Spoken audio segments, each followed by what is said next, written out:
Non related question एक है, जिस तरह से अभी स्कूलिंग ऑन है उसमें क्या उनको एडमिशन फीस, जो नए एडमिशन अभी आ रहे हैं उनको एडमिशन फीस भरना होगा? एक अभी दूसरा एडमिशन दूसरा ये कि क्या विंटर जो फीस है पेरेंट्स को भरना होगा, क्योंकि 5 महीने ये एक्स्ट्रा आ रहे हैं सेम क्लास में, क्योंकि नया सेशन होने के बाद काफ़ी ज़्यादा तज़ब्ज़ुब में यहाँ पर जो पेरेंट्स हैं वो देखे जा रहे हैं। इसके हवाले से दो बताइए सर। देखिए, आपने दो क्वेश्चंस बताए।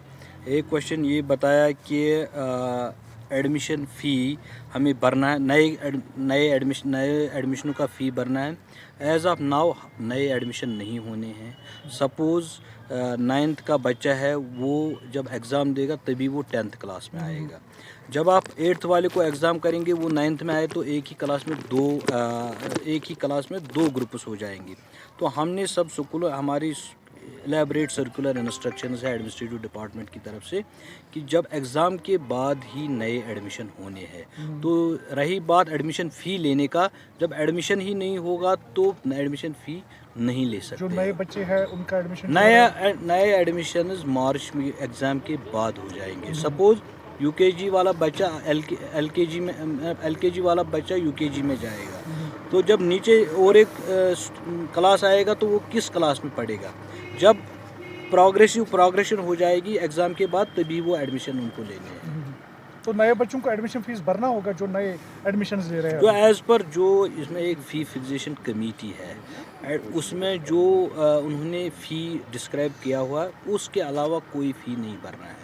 What has been done by the fee fixation committee, वही फ़ीस देना और कोई फ़ीस नहीं लेना है। उसके लिए बाज़ाब्ता फ़ी फिक्सेशन कमेटी के ऑर्डर्स पहले ही आ चुके हैं। सर, तो विंटर फीस जो है वो भरना होगा अभी पेरेंट्स को? विंटर में देखिए, विंटर में आप बच्चों को टीचर्स को सैलरी देनी होती है। जो ट्यूशन फ़ी होता है वो उनको भरना है, लेकिन ट्रांसपोर्ट फ़ी उसमें नहीं भरना है, क्योंकि they won't be availing that facility. लेकिन विंटर में हमें प्राइवेट टीचर्स को भी सैलरी देनी है, इसलिए जो ट्यूशन फ़ी होता है वो विंटर में भी। पेरेंट्स ये क्लेम कर रहे हैं कि सेम जो क्लास की फ़ीस है वो हमें भरनी पड़ेगी, क्योंकि नवंबर तक अगले साल ये अगले साल उतना ही आएगा। जब अगले साल वो उनका बच्चा अप्रैल में दूसरे क्लास में आएगा, तो अप्रैल तक आएगा ना, ये बराबर वही दिसंबर से लेकिन एक साल में पहले इनिशियल हिकअप्स आते हैं, उसको हमें ट्रांजिशन फेज में है।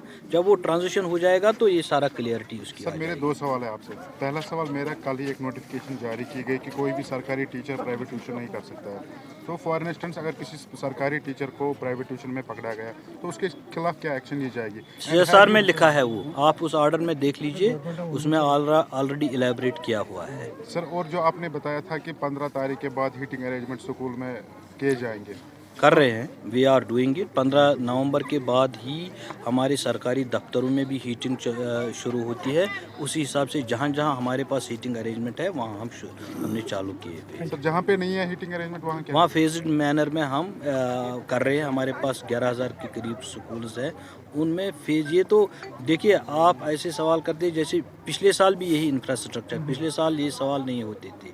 पिछले, जब आपने भी पढ़ा होगा, कब नवंबर में छुट्टियां होती थी, आप बता मुझे, फिर क्यों पूछते हैं आप लोग? आज सर्दी ज़्यादा है सर। उस दिन उससे ज़्यादा सर्दी, जब डल जम जाता था तब भी हम स्कूल जाते थे। Sir, what about private schools? क्या उनको आप क्या कोई कमेटी बना रहे हैं, कोई टास्क फोर्स बना रहे हैं जो प्राइवेट स्कूल में चेक करे कि हीटिंग सिस्टम है कि नहीं है?